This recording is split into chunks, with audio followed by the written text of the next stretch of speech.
નમસ્કાર. સૌ પ્રથમ તો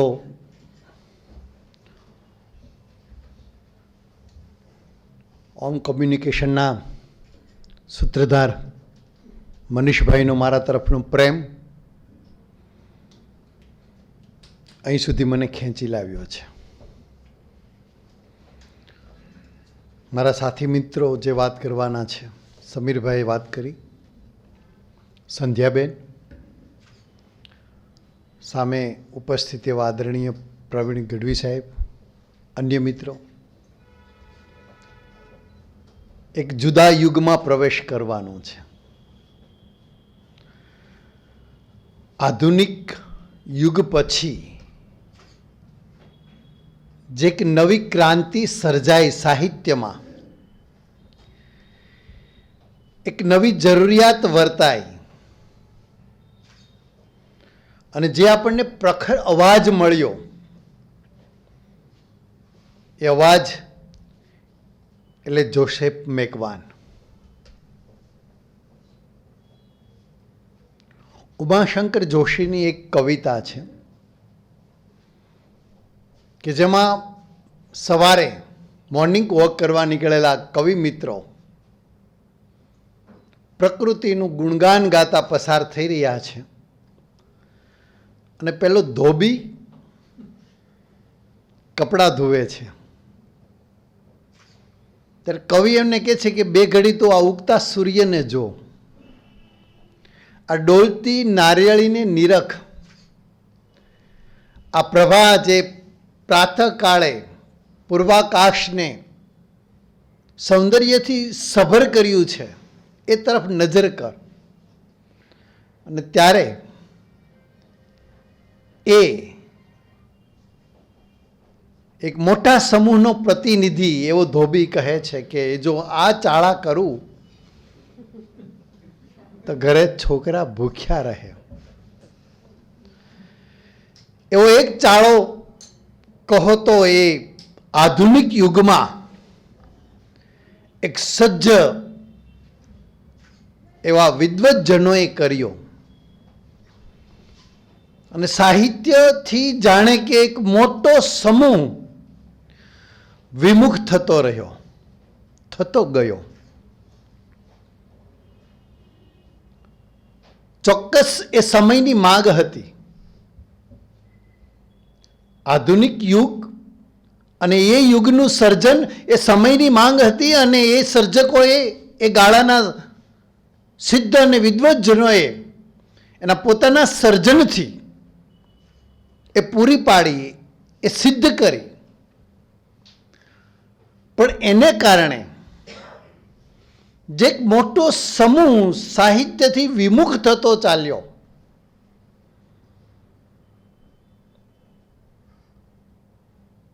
એને પુનઃ સાહિત્યમાં લાવવા માટે એક નવું અને ક્રાંતિકારી પગલાંની જરૂર હતી. એ પગલું જોસેફ મેકવાને એમના સાહિત્યથી, અને એ પગલું કુંદનિકા કાપડિયા કે ઈલા આરબ મહેતા જેવા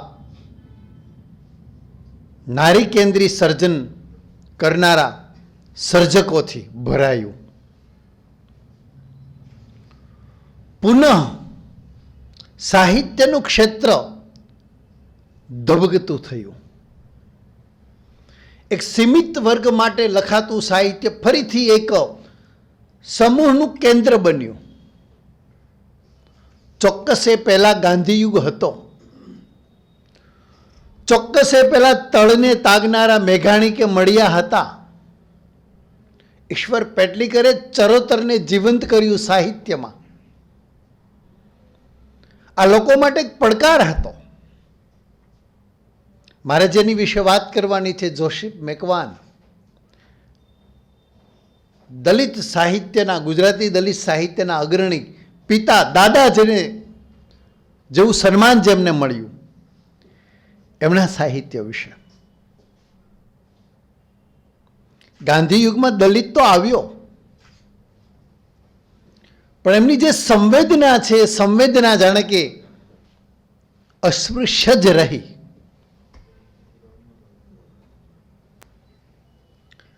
શેઠાણી પહેરે ચુંદડી રે રંગ ચુંદડી રે, જ્યારે નીકળે એના પ્રાણ. ભંગડી પહેરે ચુંદડી રે રંગ ચુંદડી રે, જ્યારે નીકળે એના છૈયાની જાન. આ જે કવિતામાં એક પ્રતિનિધિત્વ મળ્યું, એની સામે નીરવ પટેલનું કાવ્ય તપાસો.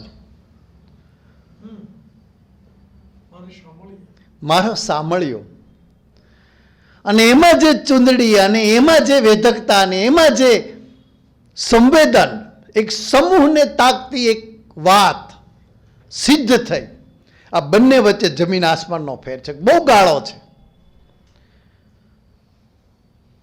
કારણ કે એ ગાળપનો તફાવતનું કારણ આ યુગ છે, આધુનિક યુગ છે. પાછું વચ્ચે એક આધુનિક યુગ આવી ગયો, જેણે માણસની આંતરચેતનાની વાત કરી. દિશા શૂન્ય બનેલો દિગ્મૂઢ એવો એક માણસ, નામ વગરનો એક એવો માણસ, સ્વકેન્દ્રી બનતો એવો એક માણસ, એના આંતરને ઢંઢોળતો રહ્યો. એની સામે સમગ્ર માનવ જાતની, સમગ્ર એક વર્ગની ચેતનાને જીવંત કરવાનું બીડું અથવા તો પુનઃસ્થાપિત કરવાનું કાર્ય અનુગાંધી યુગમાં થયું. તળને તળ ચેતનાને આ બધી વાત સાચી. ગાંધી યુગમાં એ દિશામાં કાર્ય થયા છે. એટલે એમ કહી શકાય કે જોસેફ મેકવાન એ દિશામાં પ્રથમ નથી, પણ જોસેફ મેકવાને જે વર્ગને નિમિત્ત બનાવ્યો અને એમાં ખુદનું સંવેદન, ખુદનો અનુભવ જે નીચો વાઈને આવ્યો અને પરિણામે જે સાહિત્ય મળ્યું એ ચિરંજીવ બની શકે એ કોટીનું મળ્યું. માણસાઈને ન ભૂલી શકનારો આ સર્જક એના સાહિત્યમાં વાસ્તવને તાગે છે. એમના સાહિત્યમાં પ્રત્યક્ષ જોયેલા અને અનુભવેલા એવા વર્ગને, એવી વેદનાને, એની વિષમતાઓને લઈને આવે છે. એક એવી પાઠશાળા કહી શકાય આ સર્જક એટલે, કે જેમણે પ્રત્યક્ષ અનુભવ્યું છે દલિત સમાજની વેદના શું છે, એની પીડા શું છે. એ સ્વયં એમણે અનુભવી તો ખરી, પણ પોતાના એક વિશાળ સમાજની પીડાને એમણે પ્રત્યક્ષ પણ કરી. વ્યવસાય શિક્ષક, 11 થી 5નો સમય, અને 5 વાગે એમના ઘરે હું એક નિમિત્તે ગયેલો, અને પછી તો વારંવાર ચરોતરમાં વ્યવસાય અર્થે જોડાવાનું થયું, અને પછીથી જોસેફભાઈ સાથેના સંબંધો ગાઢ બન્યા. એ પૂર્વે એમના સાહિત્યમાંથી તો પસાર થયેલો એમના રેખાચિત્રો, એમની આત્મકથા, એમની વાર્તાઓ, આંગળિયાત આપણે જે વર્ષે મળે છે ને જે હલચલ મચી ગઈ ગુજરાતી સાહિત્યમાં, એનો સાક્ષી વિદ્યાર્થી અવસ્થામાં કોલેજ કરતો એ સમયે, અને એ સમયે કોલેજમાંથી મેળવીને વાંચીને એક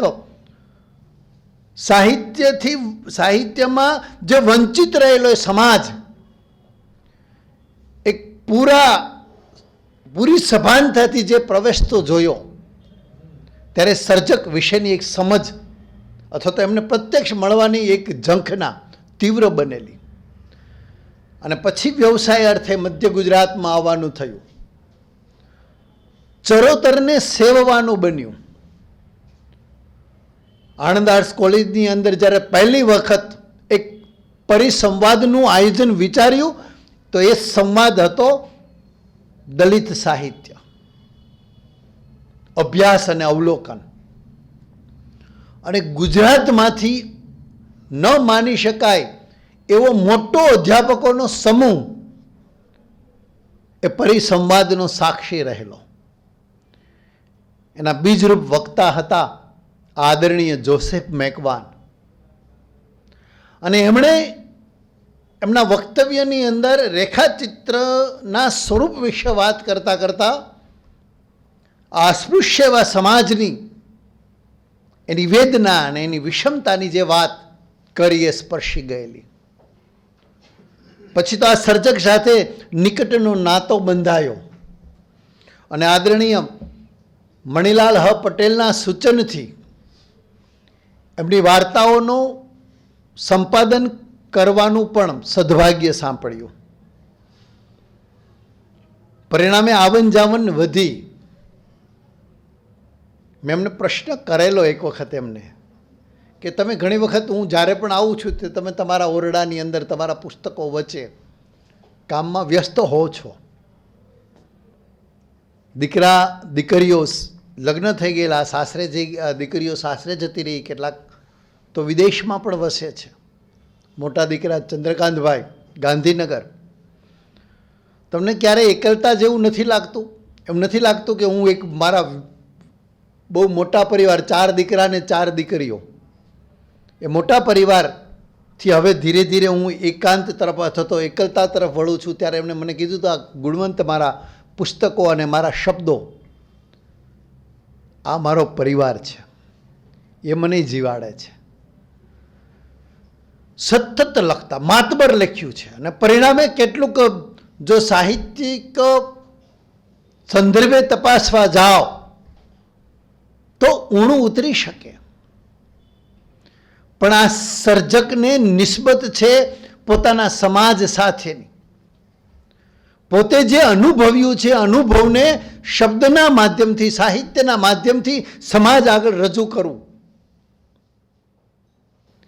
એમની વ્યથાના વિતકના પાત્રો હોય, એ લક્ષ્મી, એ પન્ના ભાભી, કે પછી આંગળિયાના ચરિત્રો હોય, પ્રત્યક્ષ અનુભવેલા છે. મને ખ્યાલ છે કે એ શાળાએથી છૂટીને ઘરે આવે ત્યારે એમને મળવા માટે, પોતાની વેદના અને પોતાના પ્રશ્નો કહેવા માટે એમના સમાજના કેટલાક પ્રતિનિધિ એવા જે ચરિત્રોમાં પાત્ર રૂપે આપણને મળ્યા છે, એમની રાહ જોઈને બેઠા હોય. એમની ઘરની બહાર એક લટકતું પાટિયું હોય કે મળવાનો સમય સાંજે 5 વાગ્યા પછી.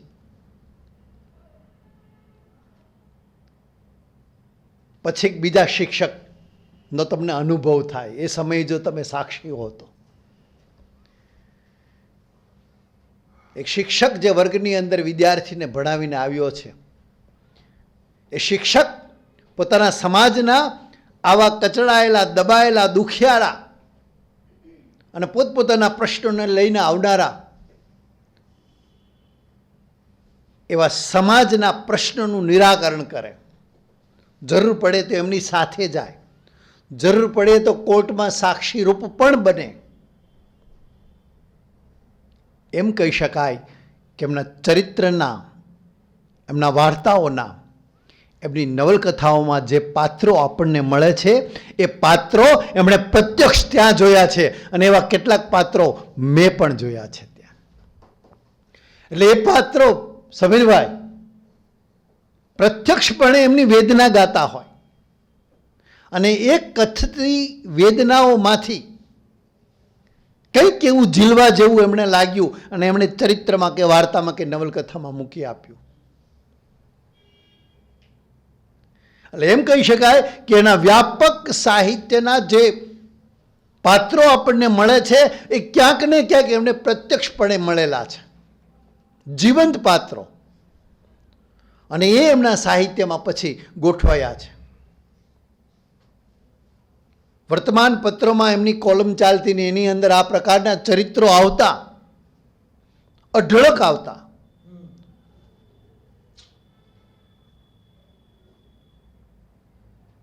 ક્યાંક તો એ પાત્રોની પ્રાથમિક પરિચયાત્મક રૂપ એવા લેખો હોય મણિલાલ પટેલે અમને એક વખત ટકોર કરેલી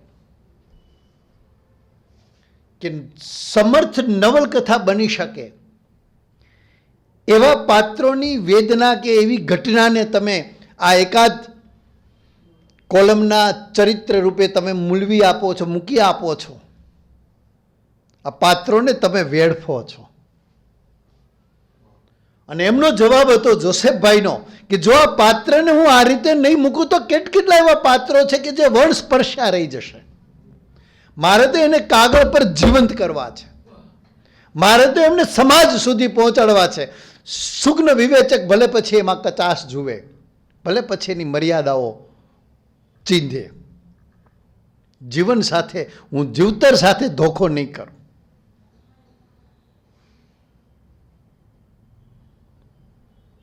આ સર્જક જીવતા જીવનને શબ્દમાં ઉતારનારો આ સર્જક જીવન જીવ્યાના હરખ સાથે ભરચકતાને માણી છે એમણે. વાર્તાઓ જુઓ તો 95 જેટલી વાર્તાઓ છે. એમાં તો મેં આ સંપાદનમાં 15 વાર્તાઓ જ લીધી. હજુ તમે 8-10 એવી વાર્તાઓ ચયન કરી શકો. મને પ્રશ્ન કરેલો જ્યારે વાર્તાનું ચયન થતું હતું ત્યારે કે માત્ર 15 વાર્તા કેમ? તો પ્રતિનિધિ રૂપે એવી વાર્તાઓ છે એમની. દર્શક એમની પન્ના ભાભી વાંચીને એટલા પ્રસન્ન થઈ જાય કે એમ કહે કે કદાચ તમે આ પન્ના ભાભી એક જ લખી હોત તો પણ તમારી સર્જકતા એ શીરમાં હોત.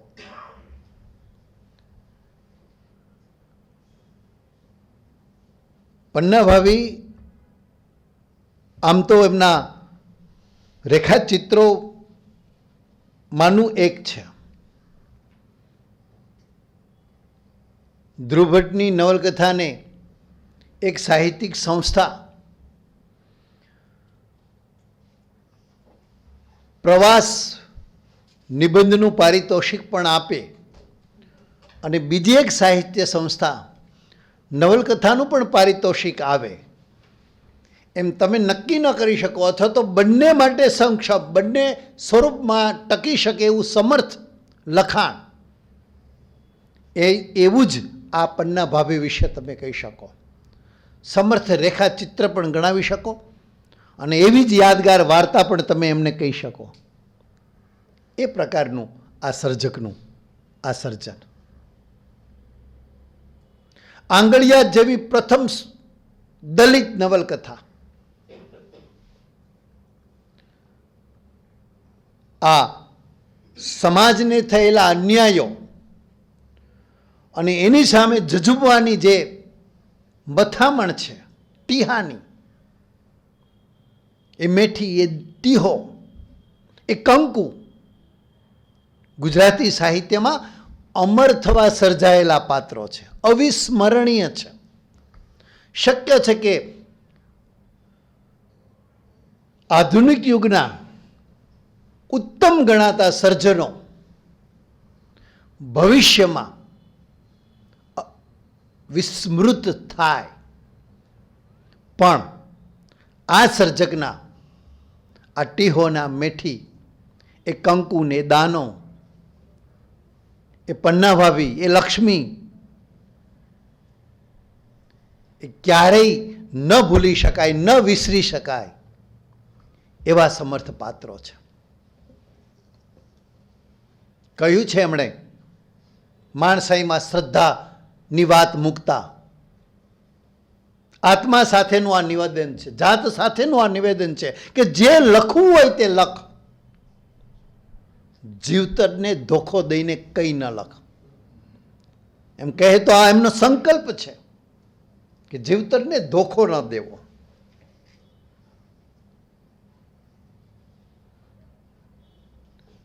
કેટલું સર્જન કર્યું એમણે વાર્તામાં, નવલકથામાં, ચરિત્ર લેખનમાં. આ બધાને યાદ કરવા બેસીએ તો સમય ઘણો જાય. મારે થોડા સંકેતો કરીને વાતને આ ટોપી લેવી છે. એમના સાહિત્યમાં, રેખાચિત્રોમાં તમને ઉડીને જો આંખે વળગતું કોઈ તત્વ હોય તો આ સમાજ તો છે જ, જેમણે એક વ્યાપક સમાજે અત્યાર સુધી સાહિત્યથી અને પોતાનાથી પણ દૂર રાખ્યો. પણ એમાંય એમની વેદનાની સાથે નારીની જે વેદના છે, સ્ત્રીની જે દશા અથવા તો સ્થિતિ છે,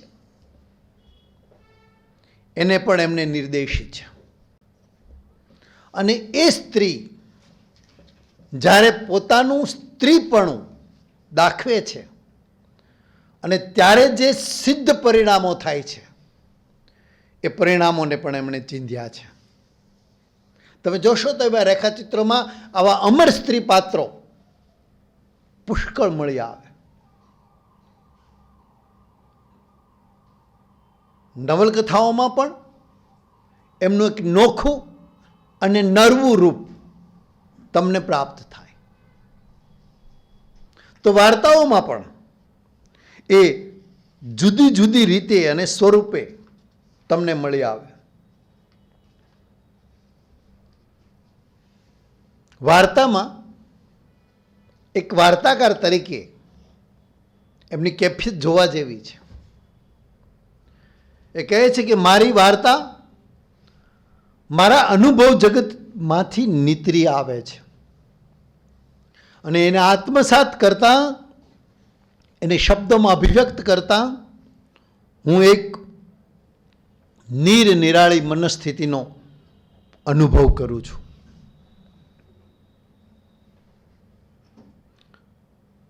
મૂળ તો વાર્તાના જીવ, પણ સવિશેષ એને ફાવ્યું રેખાચિત્રોમાં. સફળ પણ વધારે થયા. એના સમગ્ર સાહિત્યને જો તમારે મૂલવવું હોય અને એને ક્રમ આપવો હોય, આમ તો આ ક્રમ આપવી એ એક પ્રક્રિયા જ ખોટી છે. કારણ કે સર્જક પોતાના નિજી અનુભવોને એને અનુકાળ નદી જેવો પ્રવાહ છે સર્જકનો. એ ઉત્તર દિશા તરફ વહે છે કે દક્ષિણ દિશા તરફ, એ ગૌણ બની જાય. પણ છતાંય જો આપણે એને એ રીતે જોઈએ કે ભાઈ એમનું ઉત્તમ અને પછીથી કયા પ્રકારનું સાહિત્ય આપણને મળ્યું, તો એમના રેખાચિત્રોમાં જે સાહિત્યિક વિત છે એ કદાચ એમના અન્ય સ્વરૂપો કરતાં ઘણી વિશેષ માત્રામાં શિરમોર છે. સનાતન બનવા સર્જાયેલા એમના એ રેખાચિત્રો છે. નવલકથા પછી લક્ષ્મણની અગ્નિ પરીક્ષા હોય કે એ જ વર્ષે મળતી આંગળિયાત હોય. આંગળિયાતને તો રાષ્ટ્રીય સાહિત્ય અકાદમીનો પુરસ્કાર પણ મળ્યો. કેટલાકે મર્યાદા પણ ચીંધી આ સર્જકની કૃતિમાં રહેલી કેટલીક ક્ષતિઓ તરફ અંગુલી નિર્દેશ કર્યો. પણ જે કોઈ સર્જકને જો એને સાચી રીતે મૂલવો હોય તો એને એ સમયમાં જઈને મૂલવવો પડે. જોસેફ મેકવાન જે સમયમાં આપણને મળે છે, જે સમાજમાંથી આવે છે અને જે વેદનાનું ને વ્યથાનું ભાથું લઈને આવે છે, એ સમયમાં આ કેટલું પ્રસ્તુત છે તમે જુઓ. આધુનિક યુગ પછીથી આ સર્જક એક ક્રાંતિકારક પગલું ભરે છે આ પ્રકારના સાહિત્યથી. કારણ કે એના પૂર્વસૂરીઓ મેઘાણી, મળિયા અને ચરિત્રમાંથી જ મળતા પેટલીકર ઘણું ઘણું આપી ચૂક્યા છે. પેટલીગઢના ગ્રામચિત્રો એની સામે છે. હવે એમને એવું શું વિશેષ આપવું? એમ કહી શકાય કે પોતાનો સમાજ અને સમાજની જે વેદના જે અત્યાર સુધી સાહિત્યમાં અસ્પૃશ્ય રહી હતી એ એમણે લાવી, સાહિત્યમાં એમણે મૂકી આપી, પૂરી નિષ્ઠાથી, પૂરી શ્રદ્ધાથી અને પૂરા આત્મબળથી. પ્રથમ લખાયેલી એક વાર્તા નવચેતનમાં છાપવા માટે મોકલે અને ચાપસીભાઈ એમને પરત કરે અને આઘાત પામેલો એક સર્જક એક અંતરાલમાં જતો રહે, કલમને ભાંગી નાખી અને જાણે કે હવે લખું જ નથી એવી એક મનોમન પ્રતિજ્ઞા કરે. પણ પેલો જે અંદરનો ધક્કો છે એને એક તપ પછી 12-13 વર્ષના ગાળા પછી લખવા માટે વિહવળ કરી મૂકે અને પછીથી જે મળે છે ધોધની જેમ વરસ્યા છે એમ કહીએ તો ના નહીં. અઢળક અને પુષ્કળ લખ્યું છે. એમાંનું ઘણું ઘણું ચિરંજીવ બની શકે એ પ્રકારનું લખ્યું છે. પોતાના સમાજની વેદના એ મુદ્દાઓ પ્રમાણે હું જઈશ, જે હું આ પાનાઓ ભરીને લાવ્યા છું તો કદાચ ચૂકી જવાશે સમય, એનો પણ ભય છે. પણ આવી થોડીક વાર્તાઓ કે કાંધનો હક હોય, એ સાવિત્રી હોય, એ પાઘડી હોય કે મરઘો હોય, આવી થોડીક નવલકથાઓ એ લક્ષ્મણની અગ્નિ પરીક્ષા હોય કે આંગળિયાત હોય, અને આવા થોડાક રેખાચિત્રો વ્યથાના વિતક કે લખ્યા લલાટે લેખ જે આ સર્જકને જીવાડશે, જે આ સર્જકને કાલજયી બનાવશે. આભાર પુનઃ ઓમ કમ્યુનિકેશનનો, મનીષભાઈનો અને આપ સર્વનો. Thank you.